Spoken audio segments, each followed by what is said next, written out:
सात संगत जी, प्यार से कहना धन निरंकार जी। सात संगत जी, आप जी के चरणों में बहुत ही सुंदर विचार आशा है प्रवान करें और ध्यान से सुने सात संगत जी। आज के विचार का विषय है सात संगत जी, जो कि पितरों के बारे में है सात संगत जी। ध्यान से सुने तो चलिए सात संगत जी आज के सत्संग को शुरू करते हैं। तो जैसे कि सात संगत जी पितरों के विषय के बारे में बताते हुए, तो इसी विषय से जुड़ा मैं आपको एक बहुत ही निजी अनुभव आज आपसे साझा करना चाहूँगा और फिर उस अनुभव से जो ज्ञान मुझे प्राप्त हुआ सात संगत जी, उस पर हम एक विस्तृत चर्चा करेंगे। वैसे तो हमारे सिद्ध गुरु की आज्ञा यही है कि अपनी साधना के मार्ग में मिलने वाले किसी भी आंतरिक अनुभव को किसी के साथ बांटा नहीं जाना चाहिए। इससे आपकी ऊर्जा बढ़ती है और साधना के मार्ग में बाधाएं भी आ सकती है सात संगत जी। किंतु आज समाज में पितरों को लेकर जो अज्ञानता, जो भय और जो भ्रम फैला हुआ है, उसे देखते हुए मेरे मन में आया कि शायद मेरा यह अनुभव और उस अनुभव से मिला सच्चा ज्ञान आपके किसी काम आ जाए। यह वही ज्ञान है जो हमारे ऋषि मुनि हजारों वर्षों से लोगों को देते आए हैं, लेकिन समय के साथ उस ज्ञान पर बहुत सी बाहरी परतें चढ़ गई सात संगत जी, और कुछ कुरीतियों के बढ़ जाने की वजह से आज हमारे पितरों को बहुत सारी समस्याओं का सामना करना पड़ रहा है।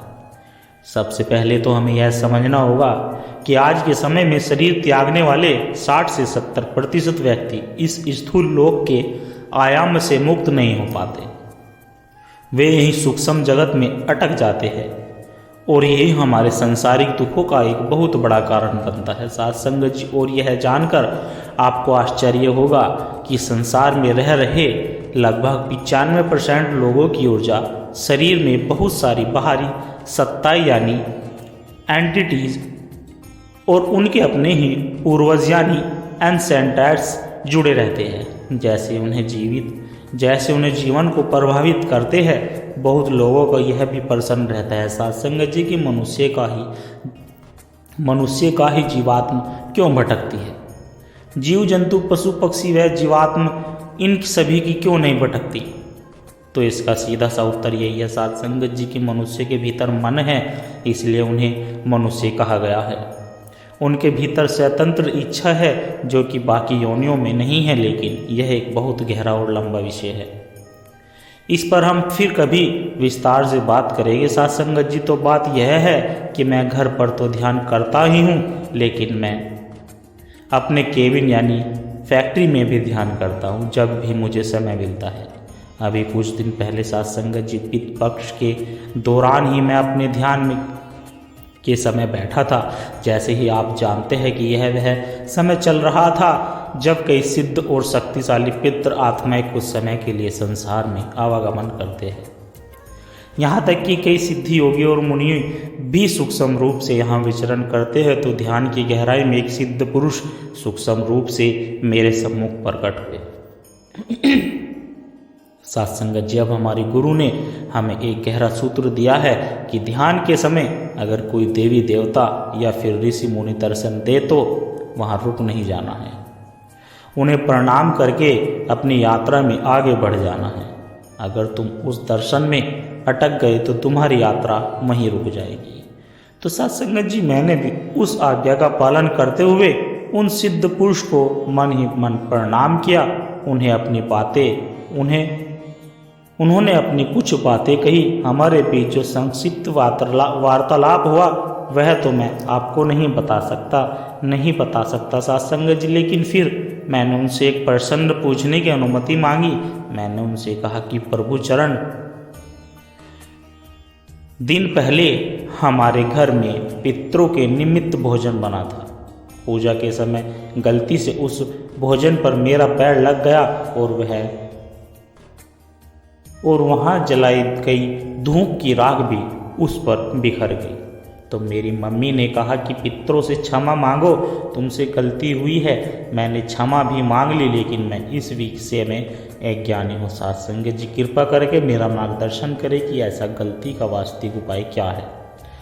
तब उन सिद्ध पुरुषों ने मुझे जो उत्तर दिया वह उत्तर आज के सत्संग का आधार है। सात्संगत जी, उन्होंने कहा कि पुत्र, तुम जो कर रहे हो वही परम उपाय है तुम्हारी आध्यात्मिक उन्नति और तुम्हारी मुक्ति हित तुम्हारी 100 पीढ़ियों का उद्धार करेगी।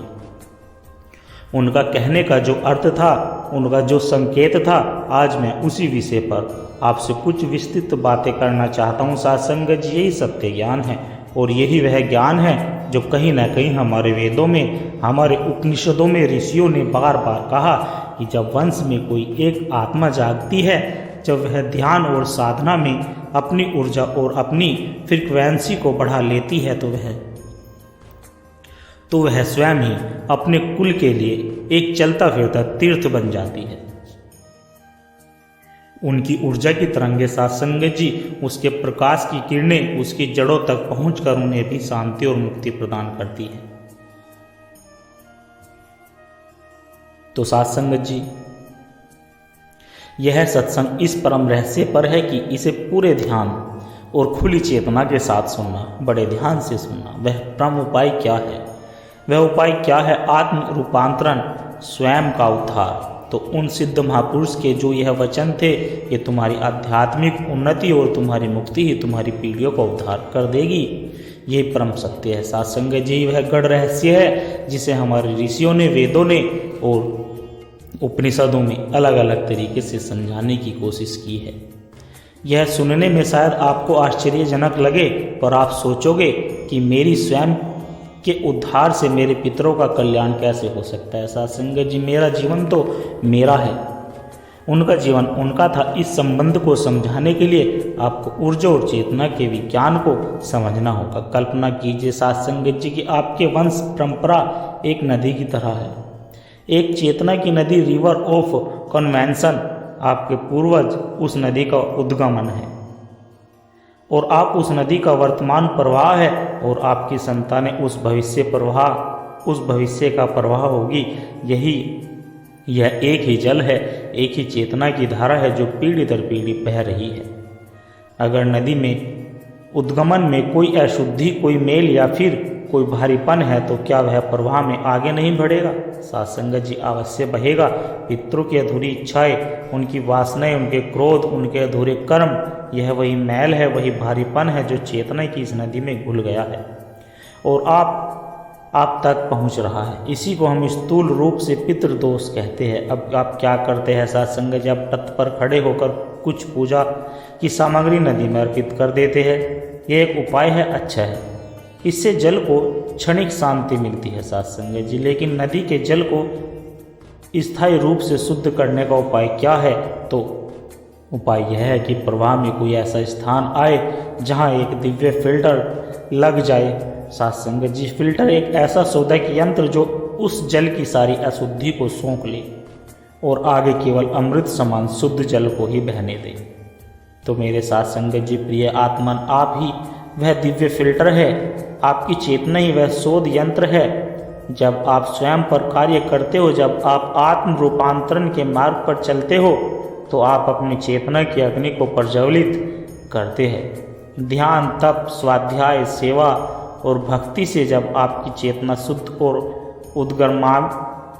उद्गामी होने लगती है तो आप एक शक्तिशाली ऊर्जा का क्षेत्र बन जाते हैं। समझिए यह कैसे काम करता है सात्संगत जी, उसे मैं आपको बताता हूँ। आपके पितर सूक्ष्म रूप में विद्यमान है, ठीक है, वे आपसे रक्त के संबंध से नहीं, एक गहरे क्रम, कार्मिक और चेतना के धागे से बंधे हुए हैं। आपकी हर भावना, आपका हर विचार, आपकी ऊर्जा का हर स्पंदन उस धागे के माध्यम से उन तक पहुँच जाता है। सात्संगत जी, जब आप क्रोध, घृणा, ईर्ष्या, लोभ, वासना में जीते हैं तो आप एक निम्न आवृत्ति, लो फ्रीक्वेंसी की भारी और मैली ऊर्जा उत्पन्न करते हैं। यह नकारात्मक ऊर्जा उस धागे से उन तक पहुंचती और उनकी अतृप्ति और पीड़ा को और आगे बढ़ा देती है। सात्संगत जी, वे पहले से ही अंधकार में हैं और आप उन तक और अंधकार भेज रहे हैं। लेकिन जब आप अपने जीवन को बदलने का संकल्प लेते हैं, पहला कदम लेते हैं, जिसे मैं कहता हूँ शुद्धि, जब आप सात्विक भोजन करते हैं, सात्विक विचार रखते हैं, अपनी वाणी को शुद्ध करते हैं, तो आप अपने भीतर सत्व गुण को बढ़ाते हैं। यह सात्विक ऊर्जा एक शीतल चंदन की लेप की तरह होती है सात्संग जी, जो उस धागे के माध्यम से आपके पितरों तक पहुंचकर उन्हें शीतलता और शांति प्रदान करती है। आपका सात्विक जीवन ही उनके लिए पहला तपर्पण है सात्संग जी। बड़े ध्यान से सुनना। दूसरा कदम साधना। जब आप ध्यान में बैठते हैं, जब आप अपने श्वासों पर ध्यान केंद्रित करते हैं और धीरे धीरे विचारों से परे होकर एक शांत अवस्था में प्रवेश करते हैं, उस क्षण आप अपने सामान्य मानवीय चेतना से ऊपर उठकर दिव्य चेतना से जुड़ जाते हैं। ध्यान की उस अवस्था में आप प्रकाश का एक स्तंभ बन जाते हैं। वह प्रकाश केवल आपको ही प्रकाशित नहीं करता, वह उस कर्मिक धागे से होकर आपके अतीत में आपके पितरों तक जाता है और उनके अंधकार को भेदता है। आपका 10 मिनट का गहरा ध्यान उनके लिए वर्षों की पूजा से अधिक फलदायी होता है सत्संग जी, क्योंकि आपने उन्हें वस्तु नहीं अपनी रूपांतरित चेतना अर्पित की है। तीसरा कदम है सत्संग जी, सेवा और प्रेम। जब आप निष्काम भाव से किसी भूखे को भोजन कराते हैं, किसी दुखी की आंखें आंसू पोंछते हैं, प्रकृति की सेवा करते हैं, तो आपके भीतर से करुणा और प्रेम की उच्चतम ऊर्जा प्रवाहित होती है। यह ऊर्जा ब्रह्मांड की सबसे बड़ी शोधक शक्ति है सत्संग जी। जब आप यह पुण्यक्रम अपने पितरों को साक्षी मानकर या फिर उनको अर्पण करते करते, तो यह प्रेम की ऊर्जा उनकी सभी कामनाओं और वासनाओं के घावों पर मलहम का काम करती है सत्संग जी। अब अंतिम बात में आपसे यही कहूँगा कि अंत में हम उस अवस्था पर आते हैं जिसका सीधा संकेत मुझे मिला है सत्संग जी, ज्ञान और मुक्ति का। जब आप साधना करते हैं सत्संग जी, साधना करते करते उस अवस्था को प्राप्त कर लेते हैं जहाँ आपको आत्मज्ञान हो जाता है, जहाँ आप यह ज्ञान जान जाते हैं कि मैं यह शरीर नहीं, मैं यह मन नहीं, मैं वह शुद्ध अविनाशी आनंद स्वरूप आत्मा हूँ। उस क्षण आप अपने सभी कर्मों और बंधनों से मुक्त हो जाते हैं और जिस क्षण आप मुक्त होते हैं, आप उस चेतना की नदी के सबसे बड़े सूतक बन जाते हैं। एक मुक्त सत्संग जी आत्मा, एक ज्ञानी पुरुष का अस्तित्व इतना शक्तिशाली होता है कि उसकी ऊर्जा के प्रभाव से उसके वंश की कई पीढ़ियाँ तर जाती है। हमारे शास्त्रों में कहा गया है कि कुल जायते ज्ञानी तार्य शतम कुलम, अर्थात जिस कुल में एक ज्ञानी जन्म लेता है वह अपनी 100 पीढ़ियों का उद्धार कर देता है। क्यों?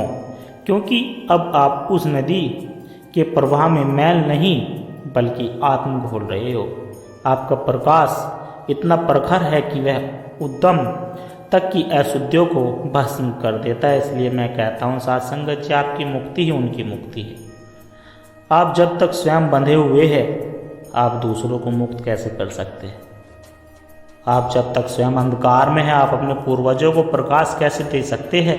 तो आज इसे पितृदोष को एक श्राप या फिर भय की तरह देखना बंद कीजिए, इसे एक आध्यात्मिक पुकार की तरह देखिए। आपके पूर्वजों के मौन पुकार है जो आपसे कह रहे हैं कि हे हमारे वंशजों, तुम जागो, तुम स्वयं को शुद्ध करो, तुम अपनी चेतना को ऊंचा उठाओ और तुम्हारे जागने में ही हमारी मुक्ति का रहस्य छिपा है।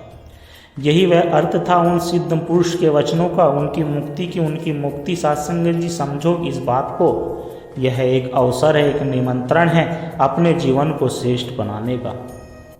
अपने जीवित माता पिता की सेवा कीजिए, क्योंकि वह आपके पितरों के सबसे निकट है और साक्षात स्वरूप है सत्संग जी। उनका आशीर्वाद आपके मार्ग की सभी बाधाएं हटा देगा और जो शरीर छोड़ चुके हैं उनके लिए सबसे बड़ा श्राद्ध, सबसे बड़ी श्रद्धांजलि आपका अपना रूपांतरित शुद्ध और प्रेम पूर्ण जीवन है।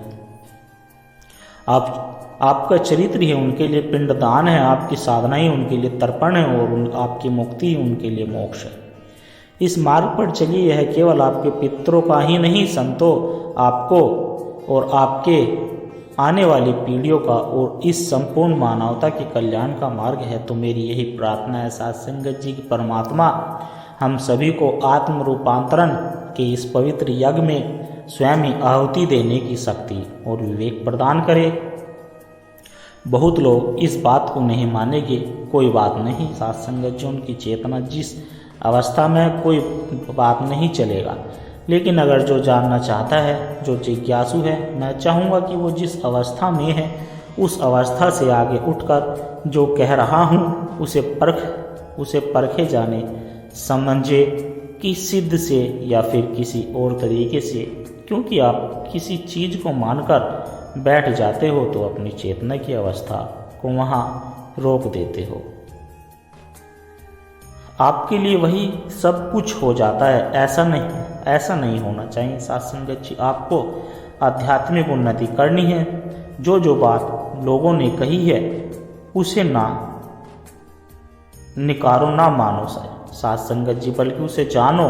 और जब आप जानने के रास्ते में आगे बढ़ते हो तो आपको वो जानकारी, वो ज्ञान खुद ब खुद आने लगता है। किसी न किसी दिव्य तरीके से आपको ज्ञान मिलने लगता है या फिर वैसी व्यवस्था बन जाती है। तो साथ संगत जी, मैं चाहूँगा कि आप जानो ना कि मानो। यहाँ से आपसे आज्ञा लेता हूँ। साथ संगत जी, अगर कहने में कोई त्रुटि या फिर समझाने में कोई भूल चूक ऊपर नीचे हुई हो तो दास को साथ संगत जी क्षमा कर देना। साथ संगत जी, प्यार से कहना धन निरंकार जी। साथ संगत जी, आशा करता हूँ दास के द्वारा कहे विचार आप सभी संतों को अच्छे जरूर लगे होंगे। अगर अच्छे लगे हो तो वीडियो को लाइक करें, शेयर करें, कमेंट बॉक्स में धन निरंकार जी लिखकर अपने विचार साझा जरूर करें। और दास के चैनल को भी सब्सक्राइब जरूर कर ले। साथ संगत जी, दास को आशीर्वाद दे। आप जी के चरणों में ऐसे ही हर रोज सुंदर सुंदर प्रेरणादायक कहानी विचार लेकर आता रहूं। साथ संगत जी, प्यार से कहना धन निरंकार जी।